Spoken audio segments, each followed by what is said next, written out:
হাশরের ময়দানের পর আল্লাহ তাআলা মানুষের সামনে তৈরি করবেন এক সেতু, যাকে বলা হয় পুল সিরাত। এটি হবে দোজখের উপর, যার নিচে দাউ দাউ করে জ্বলবে আগুনকে। রাসূল বলেছেন, পুল সিরাত হবে দোজখের উপর রাখা এক সেতু। এটি হবে মানুষের কল্পনার বাইরে ভয়ঙ্কর।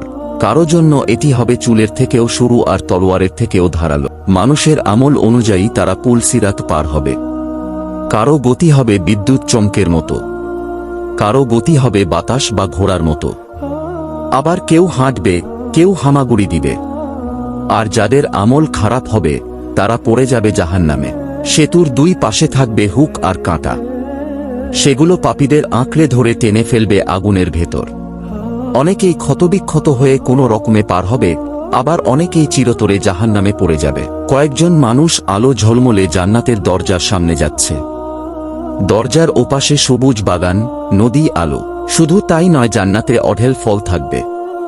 জান্নাতীদের মনে যা চাইবে, যতটুকু চাইবে তারা খেতে থাকবে, কেউ তাদেরকে মানা করবে না। আরও থাকবে স্রোতস্বিনী ঝর্ণাধারা, যেটা সবার মন কেড়ে নিবে।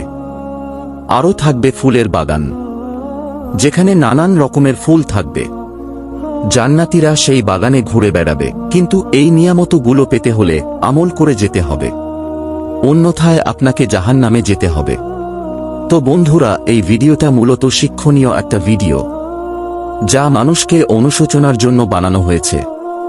হে প্রিয় দর্শক, আমরা সবাইকে একদিন এই পুল সিরাত পার হতে হবে। একমাত্র ঈমান ও সৎকর্মই আমাদেরকে নিরাপদে পার করবে। তাই আসুন আল্লাহর ভয় করি, নামাজ কায়েম করি, গুনাহ থেকে বাঁচি। হয়তো আল্লাহ আমাদেরকে সেই ভয়ঙ্কর সেতু সহজে পার করে দেবেন।